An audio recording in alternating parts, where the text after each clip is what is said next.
I've just discovered that I quite like red wine, and let's just say there was red wine drunk in abundance last night, and so yeah, I feel a bit sort of hey, hazy, but we're good to go. So plan for today is Roxham, basically. Water at Ludham, then Roxham, then I don't know. So no idea where we'll end up moored tonight. And so I'll let you know as it goes. I think because of the wine and stuff last night, a return of the little bit of the rascal captain's bloggery is returned rather than the more informative, serious nature.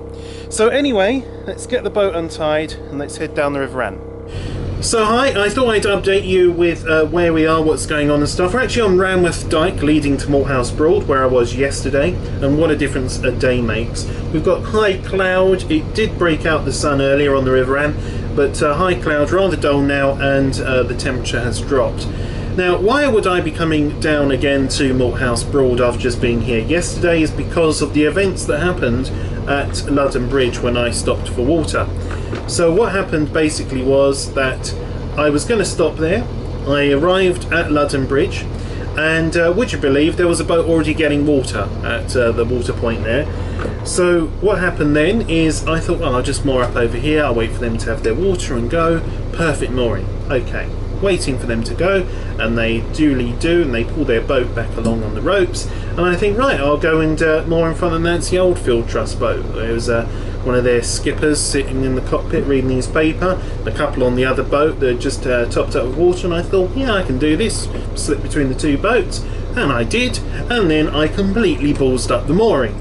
So after a lot of faffing around with ropes, posts and God knows what knots I'd invented, I then decided, okay, save the day, Rob, let's go and get the water hose. So I walk up to the water hose and I think, right, well, I'll just pull it over and it will unravel as I pull it back towards the boat. So first of all, I almost slip over on my arse on the grass getting the hose, and then I get the hose and walk off to the boat. Just as I'm approaching the boat on the gravel, and I must admit, maybe I was walking a little bit too fast, the hose had a kink in it and abruptly stops, which then almost pulled me back over on my arse on the gravel. So I stop, I go back, I then think, okay, we'll unravel the hose first and then walk to the boat with it. Good. So I do this, get to the boat, all going well, undo the water filler cap, put the hose in, go back to the tap, turn the tap on, and wait. And wait. Then I'm thinking, is there any water? And I'm listening to the hose, and I think I can hear water flow, and I'm waiting still, and I'm waiting, and people are looking, and I'm waiting, and I'm thinking, I've not used this much water. I'll go back to the boat, and I look, and there's no sign of any water coming out of the little overflow for the water tanks. So I think, this must be slow. I mean, Ranworth was bad enough yesterday, but this must be ridiculous. So I think there must be water going through this. Double check the tap. Yes, it's fully turned on. Still waiting. Go over to the boat, take the hose out, bone dry, no water. So there is another hose there, and I realise that's probably the hose that the other people have used, or maybe both of the hoses aren't working and they just was like what I did, which is let's pretend I've got the water now, and I'm going to put the cap back on and recoil the hose. I'm even going to put my donation in the tin, because nothing to see here, folks, just a guy who's ballsed up his mooring, nearly fallen over twice. So I do all of this, and as I'm recoiling the hose, all of a sudden and of course all the water comes out all over me jeans and me shoes. So definitely get the hell out of here, back on the boat, under the bridge, and think to myself, let's go back to Ranworth and I'll get the water here at the world's slowest water filling up point on the Broads, in my opinion. If anything is to go by for yesterday's events and how long it took to fill up. So that's where I'm heading to now, and after I've got the water, then I'll head into Roxham. Now, because I could get water in Roxham, but with the events of what's happening today, I'd rather go somewhere where there's space and not something's going to cock up, like you'll be all like on the webcam at Barnes Brinkcraft or the Hotel Roxham. Who the hell's that in that bloody boat? What is he doing? Oh my god, he's just hit that boat, bounced. Oh, you don't want to see all of that, do you? So I'll come to Ranworth and I'll do an exemplary stern-on mooring, get my water, and then go to Roxham. And I actually haven't had breakfast this morning, so I'm feeling rather peckish, and I think actually what I'm going to do is wait till lunchtime and spoil myself in Roxham with a good old-fashioned bit of fish and chips. That's what's happening today at the moment. It's been an eventful day 3 of the Captain's Blog, as far as I'm concerned, but the boat is performing flawlessly.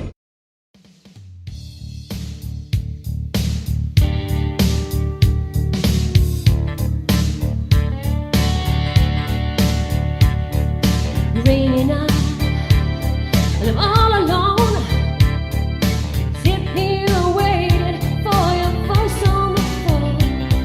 A fever turns to cold sweat. I think about the things that we ain't done yet. Tell me now, how can I know if you feel the same?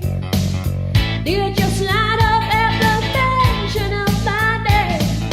Don't worry, baby, it ain't nothing new. There's just love sneaking up on you.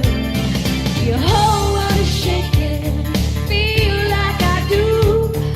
There's just love sneaking up on you.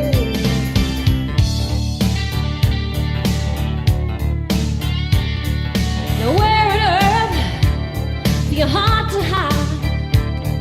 But once love comes sneaking up on your blind side, and you might as well try to stop the rain or stand in the tracks of a runaway train.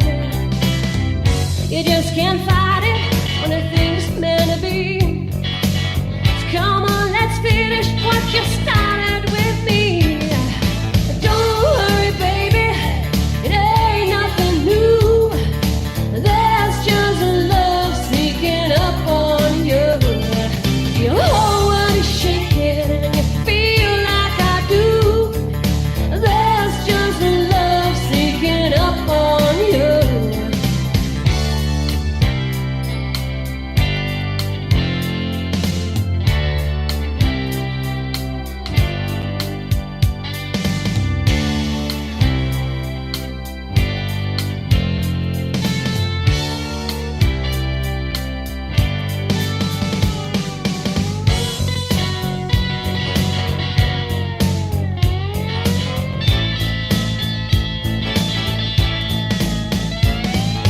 Don't worry, baby, it ain't nothing new. There's just love sneaking up on you. Your whole world is shaking and you feel like I do. There's just love sneaking up on you. Don't worry, baby, it ain't nothing new. There's just love sneaking up on you. Your whole world is shaking and you feel like I do. There's just love sneaking up on you. Don't worry, baby, it ain't nothing new. There's just love sneaking up on you. Your whole world is shaking and you feel like I do.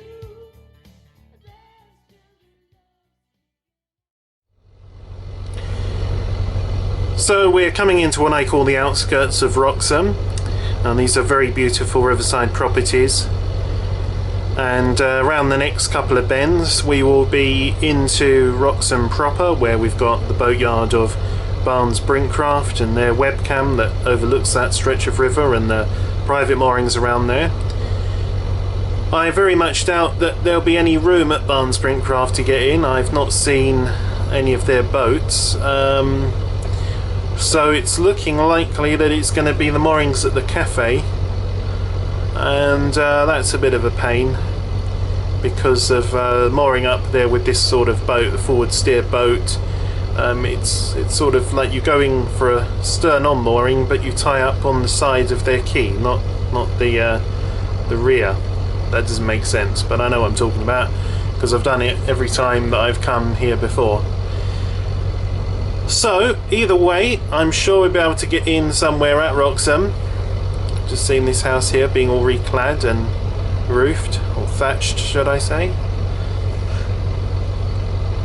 This really is a lovely part of the Broads, Roxham. So as you can see, we've made Roxham, and I'm just moored there outside the cafe. But I'm not a happy camper, I'm afraid. So I've come to Roxham many times before, and I've always moored at that location. What normally happens, what happened last time in October, is you'll moor up, cheerio, off you go, do your business, you'll come back and they'll say to you, oh, you've been 3 hours, that will be. This time I moored up and a lady came out and said, are you staying overnight? And I said, no, I'm just staying for about an hour, just going to get some lunch. Oh, well, that's £10 then. £10 just for an hour? Yes, sorry, it's overnight mooring. Yes, but I'm only staying an hour. I know, I'm sorry, I can't do anything about it, it's £10. Well, I can't moor anywhere else because there's no real space. I mean, I could moor outside the Hotel Roxham, but then I'd have to pay for that. I just think it's a little unfair to charge £10 when someone's only going to stay for about an hour after having lunch. Now I know I'm not using the cafe, but then I didn't use the cafe the last time I moored there, and I certainly didn't pay £10 just for an hour. So that's an expensive mooring, and just thought I'd make you aware of that. If you do come here, it's £10 or free if you eat or drink in the cafe. So anyway, I'm going to go and get some fish and chips, and then I'll be off to back through Horning and then on to Cockshoot Dyke, where I will be overnighting. So I thought I'd update you as to what's going on and what the plan is, where we are. On my right hand side is Roxham Broad. We've left Roxham behind, and while I was in Roxham I went to Gray's Fish and Chips, which I thoroughly recommend. Whilst not the cheapest, I did have the rather naughty Gray's Whopper, which is a huge piece of fish which was skinless, which is lovely. You get chips, mushy peas, bread and butter. It doesn't include a drink. It is $8.95. It's not the cheapest, but it was lovely. So I had that, popped into Roy's, and got myself another bottle of red wine. Not quite sure why suddenly I seem to have acquired a taste for red wine, but goes down rather nicely. And anyway, and so now we're on the Bure, and we're heading towards Horning, but we're not stopping there. Just past Horning is kind of a cut-in called Cockshoot Dyke, which used to lead to Cockshoot Broad. Now, many years ago, I can only presume that cock shooting went on that broad, and that's how it got its name. I know that myself and many other men are pretty pleased that activity's long since stopped. Also, many years ago, they dammed the dyke that leads to Cockshoot Broad, which kept stum, but also stopped the river water from flowing into the Broad quite as it used to. So now it's a nature reserve, and if I'm serious for a moment, it is a lovely place to visit because it has crystal clear waters in the summer. It's got an abundance of wildlife that otherwise perhaps wouldn't be there, and unlike other sort of nature reserves which are very tucked away, there's a boarded walk that runs to a bird hide which has a nice vista out across the Broad. So if you're into bird watching or just a bit of nature watching, something you don't normally get to see, Cockshoot Broad is the place to go. Take a pair of binoculars and enjoy the view. Cockshoot Dyke is wonderful little free moorings, ideal if you're hiring from the boat, because on the last night when you need to take the boat over in the morning, it's only but a 10-minute cruise or less, maybe 5 minutes, to the boat's boatyard. Therefore it is of course quite a popular mooring in the season. But it's secluded and it's very nice, which brings me on to the point of the main issue, the main problem with a Broads holiday. Too much relaxing. So I've spent the last couple of days basically pootling around rivers with sort of swans, ducks, geese, coots for my company, and you feel so completely relaxed. All of the stress of London life, work, pressures gone. After you've taken over the boat, there is a bit of getting used to it. Every boat has its sort of little foibles and stuff that, you know, you might like, or you might find something like this draw's not very deep, or this isn't that. And there's all of that excitement, activity, unpacking, getting ready, blah blah blah. Well, after the first night on a boat, you suddenly realise, where should we go today? What should we do? Let's go here, let's go there. And it's really relaxing. So when you've spent a couple of days like this, And then you come back into civilization, such as somewhere like Roxham, with all the traffic and the buses and the noise and the people and the shops. It's like an assault on the senses. And I just felt like, okay, thanks for that. Get back on my boat and get me out of here again. Back to somewhere quiet and, you know, where it's just me and the swans, basically. Where I live in London is very noisy, it's very busy, quite violent. We've got underground trains, overground trains, planes, police cars, ambulances, fire engines, you name it. It's a cacophony, and it just sort of builds up from about 5 in the morning and gets ever more and more throughout the day.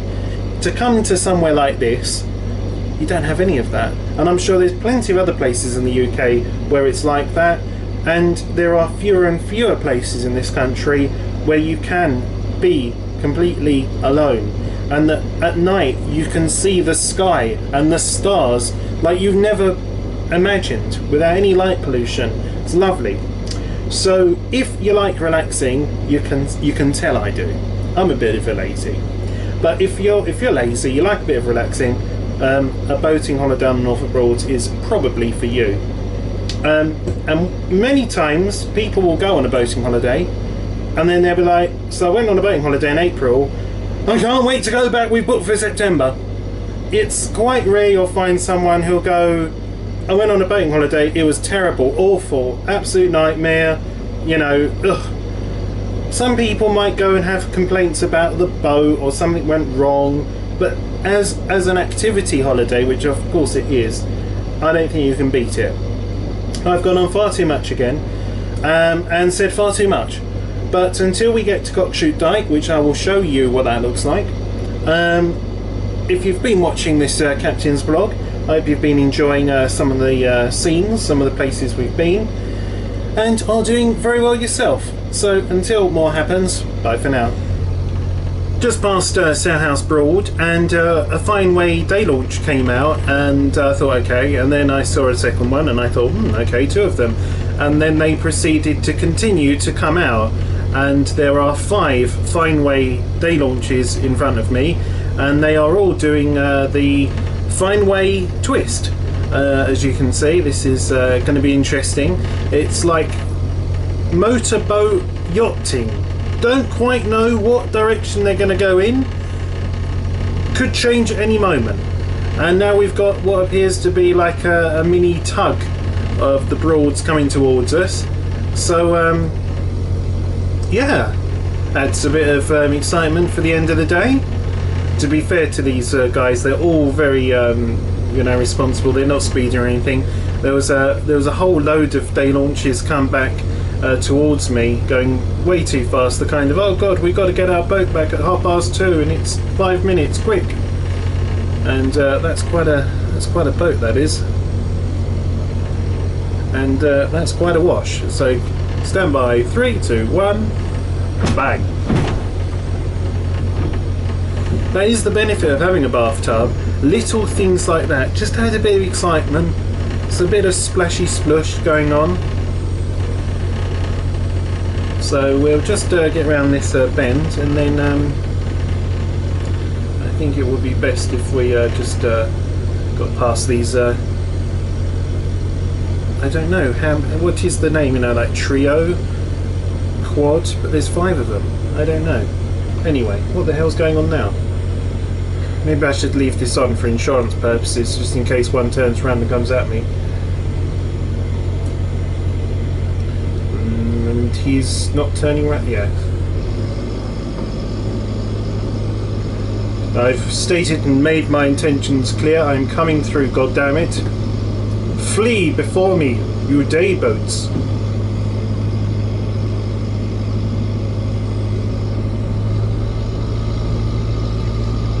Okay, so the first one is good.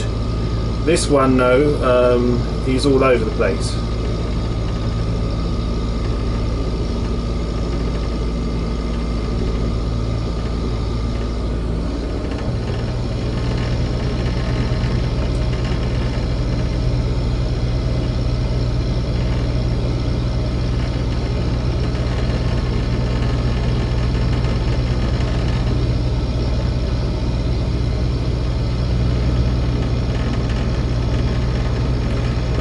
gold. Now there's a gym palace approaching and a little fishing dinghy.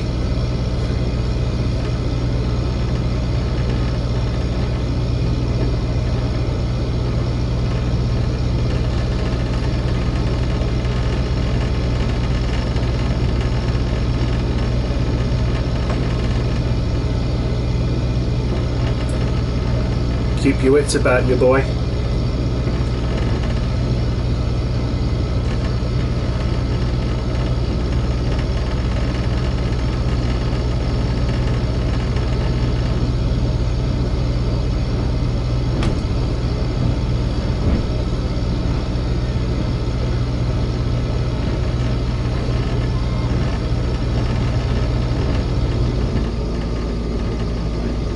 Oh, there's actually 6 of them.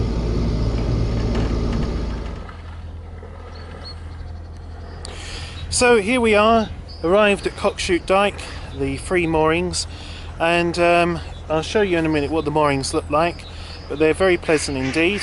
The time now is 5 minutes to 4 in the afternoon. There's a distinct chill in the air and kind of a misty kind of thing settling down across the water and the marshland now. So let me show you what the moorings are like. So as you can see, they're not very large. That's the dam I was talking about that stops the river here, and then the dike here that leads to Cockshoot Broad itself. It's also been covered in these wood chippings. Now, unless they've recently done this, I was here in April 2012 and they look remarkably like they've just been put down then. So they're weathering well, or else they've had another layer, but it's very soft and springy. So if you're a little kid and you fall down, you're not going to hurt yourself. And as I say, they're very secluded. That's the signpost to the broad walk that leads to the hide I was talking about earlier. And of course, just over here through this fence is the main river Bure. And here is the actual river Bure. So if you go in that direction, you'll come to places like Ranworth, South Walsham, and so on. And if you go in this direction, you'll come to Horning and Roxham and so on. Now, just one thing I've just noticed while here I've never noticed before is this here. There's an old sandbag, there's a scaffolding pole, but look, it's a gauge. And I bet you that this then is an environment agency, how high the river is, and in there is a float. And that probably has some kind of thing in it to tell how high the water is. If it's nothing to do with the Environment Agency, then it is rather interesting what it's doing here. Let's just see if we can get a closer look.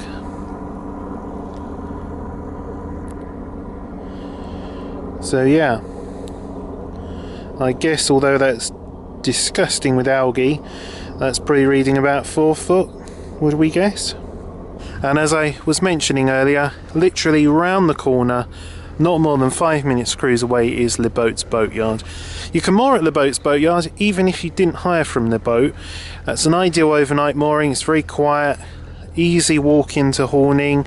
If the ferry in the season is full up with boats, try Le Boat. You can top up with water in there as well, but do be aware that come Saturday changeover days, don't be there when that's going on, because you know you will get in the way of their own boats and changeovers and so on. But from here, Cockshoot Dyke leading to Cockshoot Broad on the River Bure, it's been a relaxing day with a good lunch in Roxham, and I'm jolly well pleased I'm here and not in London at the moment.